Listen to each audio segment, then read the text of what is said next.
বেদ কয়টি ও কী কী? ত্রয়ী বিদ্যা কাকে বলে? উপনিষদ শব্দের অর্থ কী? আত্মার কী কী অবস্থা? নির্বাণ বলতে কী বোঝো? শূন্যবাদ কাকে বলে? বিজ্ঞানবাদ কাকে বলে? বৌদ্ধ দর্শনের বিভিন্ন সম্প্রদায়গুলি কী কী? আবারও বলছি, নির্বাণ বলতে কী বোঝো? শূন্যবাদ কাকে বলে? বিজ্ঞানবাদ কাকে বলে? ক্ষণিক বলতে কী বোঝো? পিটক শব্দের অর্থ কী? বৌদ্ধ দর্শনে ক্ষণিকত্ববাদের মূল কথা কী? সন্তান ও সন্ততি বা ক্ষণ কাকে বলে? আবার একবার দেখে নাও, ক্ষণিক বলতে কী বোঝো? পিটক শব্দের অর্থ কী? বৌদ্ধ দর্শনে ক্ষণিকবাদের মূল কথা কী? সন্তান বা সন্ততি বা ক্ষণ কাকে বলে? এবার দেখো, ভাবনা চতুষ্টয় বলতে কী বোঝো? অন্ধ কী ও কটি? ভবচক্র বা দ্বাদশ নিদান কী? খুব ইম্পর্টেন্ট কোশ্চেন। আর্য সত্য বলতে কী বোঝো? ভাবনা চতুষ্টয় বলতে কী বোঝো? অন্ধ কী, কী কী, ভবচক্র কী, দ্বাদশ নিদান কী, আর্য সত্য বলতে কী বোঝো?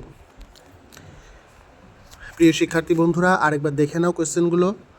ভারতীয় দর্শনে আস্তিক ও নাস্তিক শব্দের অর্থ কী? অষ্টাঙ্গিক মার্গ কী? আধ্যাত্মবাদ কী? নৈরাশ্যবাদ কী? খুব ইম্পর্টেন্ট কোশ্চেন সেমিস্টার 1-এর জন্য। তো প্রিয় শিক্ষার্থী বন্ধুরা, এই প্রশ্নগুলোকে ভালো করে মুখস্থ করো। আগামী পরীক্ষার জন্য তোমাদের খুবই হেল্প হবে, এটুকু বলতে পারি। নিঃসন্দেহে তোমরা এই প্রশ্নগুলো ভালো করে করে নাও। আর যদি তোমাদের মনে হয় এই প্রশ্নের উত্তর নেই, তাহলে আমার সঙ্গে তোমরা কন্ট্যাক্ট করতে পারো।